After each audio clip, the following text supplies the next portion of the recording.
Assalamualaikum warahmatullahi wabarakatuh. Pertama, kajian dalam surat As-Samsi. Di surat ini kita diharuskan untuk menjadi orang yang bertakwa. Allah akan memberikan taufik kepada orang yang beriman. Dengan jiwa mulhimah, manusia dapat memilih untuk melakukan hal baik atau buruk. Konsep sederhananya, jika manusia bertakwa, maka ia akan meraih sukses. Jika tidak, maka hancurlah. Yang kedua, kajian dalam surat Ad-Duha, yaitu implementasi bertakwa kepada Allah dengan cara bersyukur. Ungkapan syukur dalam surat Ad-Duha ada 3. Yang pertama, menyantuni yatim. Yang kedua, kepada orang meminta-minta janganlah kamu menghardiknya. Yang ketiga, orang yang diberikan ilmu Al-Quran, ia mengajarkannya kepada orang lain. Yang ketiga, surat Al-Insyirah mengajarkan kepada kita untuk menjadi manusia besar. Manusia selalu lapang dada dalam menjalankan visi dan misi kehidupan dan senantiasa meningkatkan ketakwaan. Maka dari itu, contoh kecilnya kita melakukan kesalahan, anggap itu adalah suatu pelajaran untuk kedepannya agar kita tidak mengulanginya kembali. Bila semua itu dilakukan dengan keimanan dan kenabian, dada menjadi lapang. Berat beban akan menjadi ringan karena diberi kemudahan dan akan jadi tingkatan derajat di sisi Allah. Kesulitan akan dibalas dengan 2 kemudahan. Jika semua urusan selesai, maka kembalilah kepada Allah. Yang keempat, kajian dalam surat An-Naba. Bagaimana respon publik tentang pembaruan tauhid? Jawabannya adalah matahari bintang menjadi bukti kebenaran Al-Quran, dan kembali kepada manusia itu sendiri akan kembali kepada Tuhannya atau malah mendustainya. Yang kelima, kajian dalam surat Al-Muddatsir. Etika dan sasaran pembaruan tujuannya adalah membangkitkan manusia dari kesyirikan. Sebelum melakukan pembaruan kepada orang lain, sebaiknya kita lakukan kepada diri sendiri dengan berpakaian rapi, bersih, anggun. Kemudian dilanjut dengan mencontoh sifat Nabi, keluar dari zona kebiasaan dan pola hidup yang mengejar kenikmatan duniawi, apalagi sampai memperjuangkan agama hanya karena ingin balasan duniawi. Leadership artinya pemimpin atau imam. Pemimpin yang baik adalah yang diakui oleh umat dan dikenal melalui dakwah dan kiprahnya. Definisi kepemimpinan secara umum yaitu pemimpin yang bertanggung jawab dalam menggerakkan aktivitas dan memotivasi anggota kelompok untuk mencapai tujuan bersama. Headship dan leadership memiliki kesamaan, yaitu sama-sama memimpin. Untuk headship dilakukan melalui sistem organisasi, sedangkan leadership diberlakukan melalui individu yang merupakan anggota kelompok. Ciri-ciri seorang pemimpin: yang pertama, bersikap tegas; yang kedua, mempunyai target yang jelas; yang ketiga, bertanggung jawab; yang keempat, disiplin; yang kelima, kerja keras dan pantang menyerah. Model kepemimpinan ada 2. Yang pertama, model transformasional. Model ini biasanya selalu memotivasi bawahannya untuk bekerja demi mencapai sasaran organisasi dan memuaskan kebutuhan mereka pada tingkat yang lebih tinggi. Yang kedua, pemimpin karismatik. Biasanya ia akan memiliki karisma yang berbeda, yang selalu menginspirasi, selalu percaya diri, kemampuan dalam berkomunikasi, keyakinan yang kuat terhadap visi. Power of Hajj. Rasulullah pernah bersabda bahwa Allah akan menghapus dosa sebelumnya jika ia melakukan hijrah dan haji. Melakukan amal ibadah unggulan yaitu dengan berjihad di jalan Allah.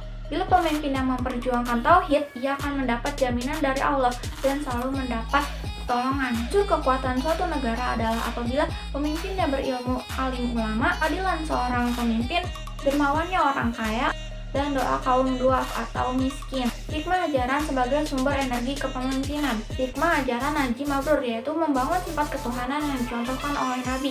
Dengan demikian, apabila seorang pemimpin memiliki sifat kenabian, maka ia akan lebih mudah melakukan pembaruan.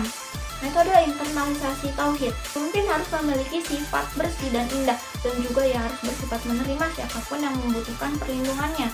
Implementasi tauhid dalam Pancasila, yaitu sila pertama, terdapat nilai ketuhanan yang merupakan moral ajaran Mekah, dan sila lainnya merupakan sosial ajaran Madinah.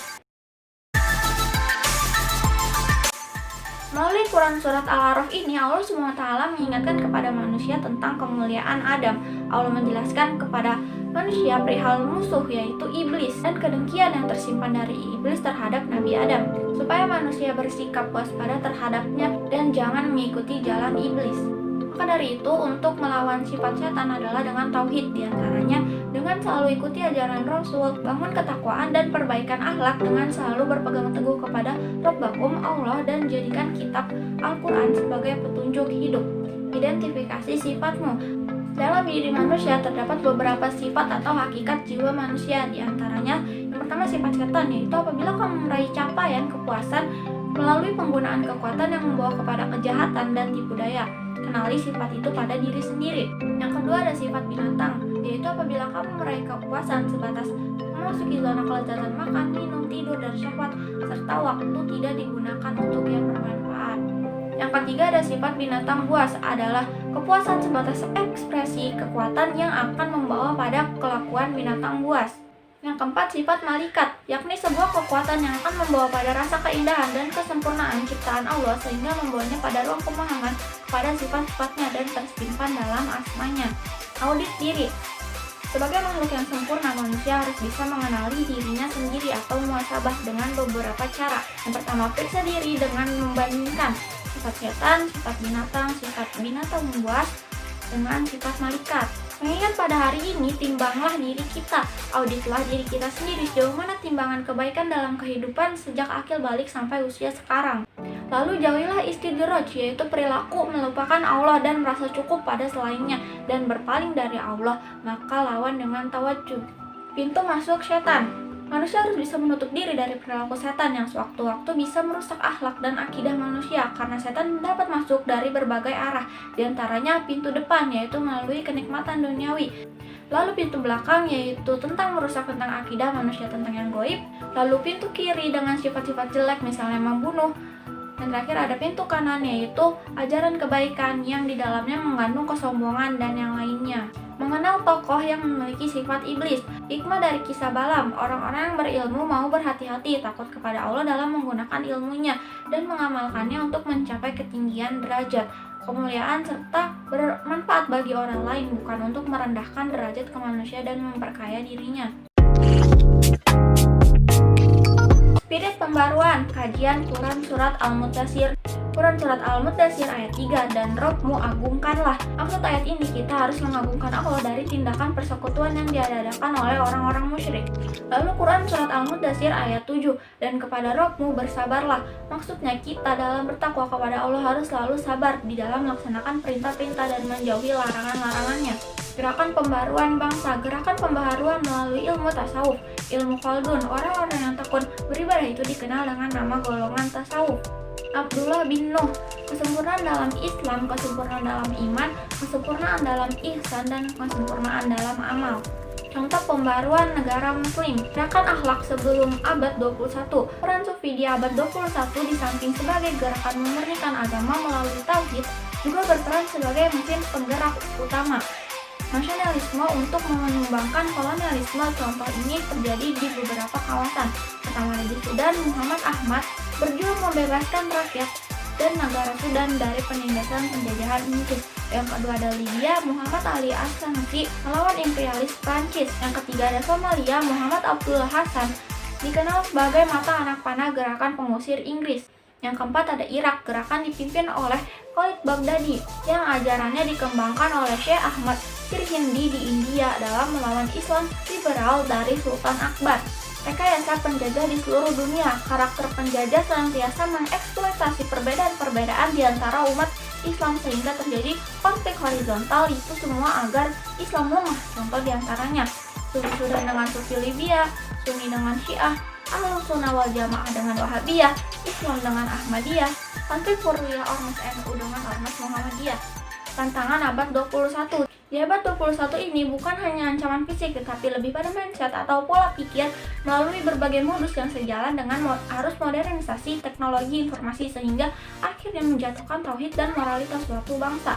10 tanda kehancuran bangsa. Yang pertama, meningkatkan kekerasan, ketidakjujuran, merasa tinggi rasa tidak hormat terhadap orang tua, guru, dan pemimpin, pengaruh teman sebaya terhadap kekerasan, meningkatnya kebencian dan kecurigaan, penggunaan bahasa yang buruk, penurunan etos kerja, menurunnya rasa tanggung jawab, meningkatnya perilaku merusak diri, dan rusaknya moral bangsa. Salah satu contoh modus kehancuran nilai bangsa adalah narkoba. Solusi kehancuran bangsa yaitu membangun karakter Al-Quran, membangun tauhid dengan sifat-sifat ketuhanan.